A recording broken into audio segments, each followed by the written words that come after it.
Spoilers!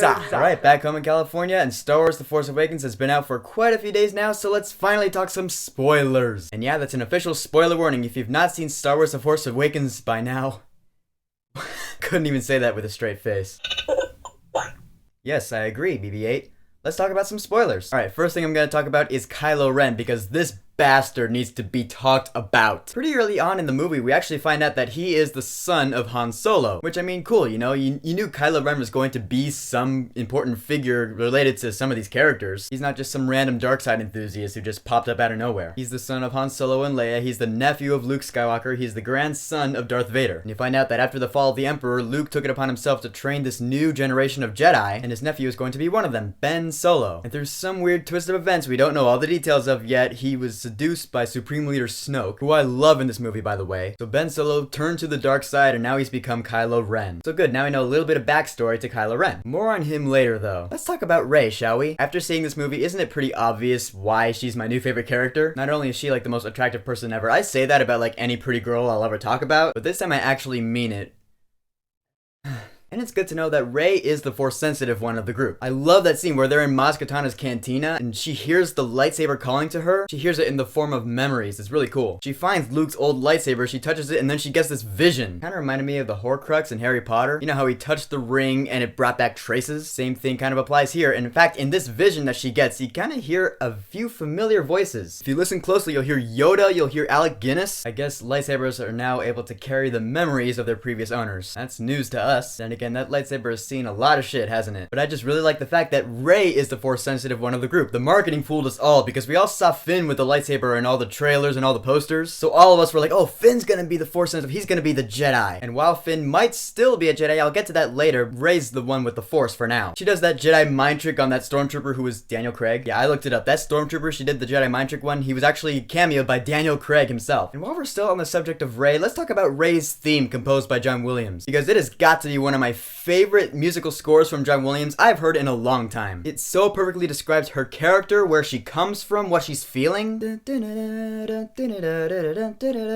I'll just listen to that one track on repeat forever, and I'll be like, yeah, there's Rey again. Rey's so awesome. Alright, we're gonna skip a little forward now. We're at the base of the Resistance, and there we get to see some familiar faces again. We see R2-D2, he's been dormant ever since Luke's disappearance. We see Admiral Akbar again, there's a surprise. I'm pretty sure he was brought back just for the sake of because he's a fan favorite, and it was nice to see C-3PO.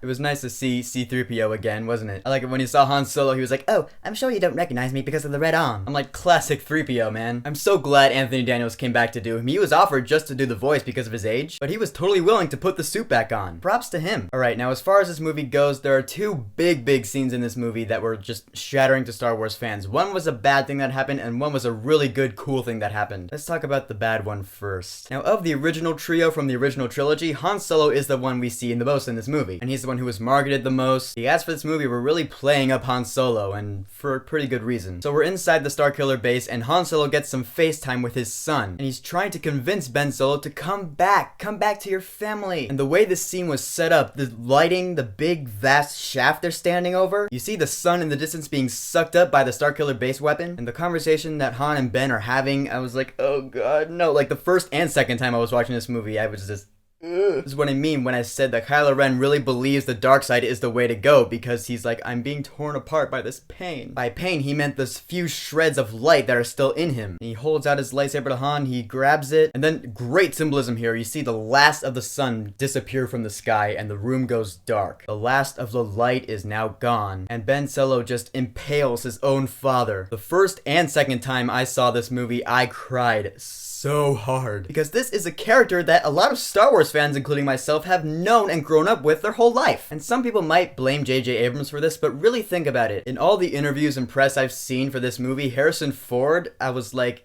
he didn't look as enthusiastic as the rest of the cast did. And yeah, it's true, he was getting really tired of all this publicity he's been enduring for 30 plus years. I'm pretty sure when he was told they're making a new one, he said to J.J. Abrams, okay, I'll do a new one, but only if you kill me off. I'm pretty sure that is how it went down. So this movie gives him an out. It doesn't change the fact that Han Solo is dead, and he will be extremely missed by all Star Wars fans. However, now when I see Kylo Ren's face unmasked, when I see that face, every time I'm gonna be like, You killed Han Solo! You know the scene where he first takes off his mask when he's questioning Rey? That's the reaction I had the second time I saw this movie, right at that scene when he took off his mask. So now we have a lightsaber fight. Kylo Ren and Finn and Rey, they're all in the forest. Rey tries to fight him, but Kylo Ren force pushes her up against a tree. She falls unconscious. Finn's like, Rey! He goes to check on her, and then he hears Kylo Ren's lightsaber activating. He's like, alright, I'm gonna kill this bastard. He whips out Luke's old lightsaber, and those two have a fight. I mean, it would be a fight if both sides had an equal chance of winning, but that wasn't really the case. Finn got a couple of hits in there, but ultimately Kylo Ren kicked his ass. Why? Because at least for now, he's not the Force-sensitive one. The Force-sensitive one would be Rey, and you see the lightsaber in the snow. Kylo Ren's trying to get it using the Force. It pops right out of the snow, it goes right past Kylo Ren. Rey's like, boom! And this is the second big moment in this movie. This is the positive one. Rey's like,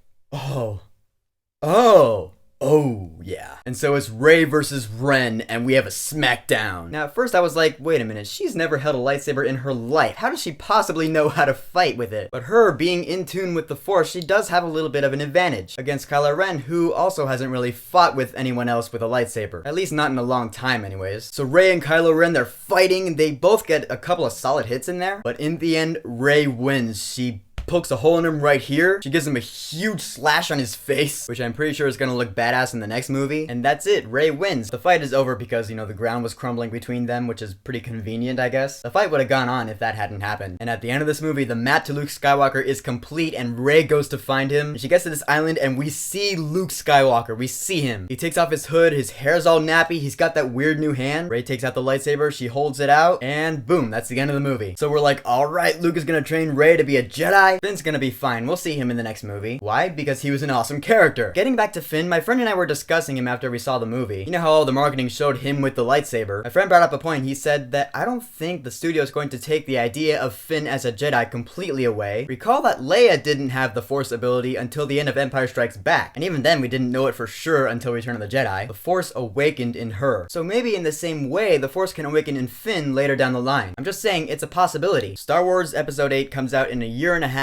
and so we have a lot of waiting to do. As far as Star Wars goes, we have Rogue One to distract us in the meantime, and we have a lot of other movies to look forward to before that. So yeah, Rey as a Jedi is awesome. Rest in peace, Han Solo. You will be loved and missed forever. Ben Solo, I hate your guts, which means Adam Driver, I love you. And make no mistake, even after Episode 9, Star Wars won't be done, because you know there's gonna be another trilogy after that, given, you know, the proper amount of time. Star Wars is back, and it is here to stay. So, Star Wars The Force Awakens. Who is your favorite new character? Whoever it is, go ahead and leave a comment. And don't forget to subscribe.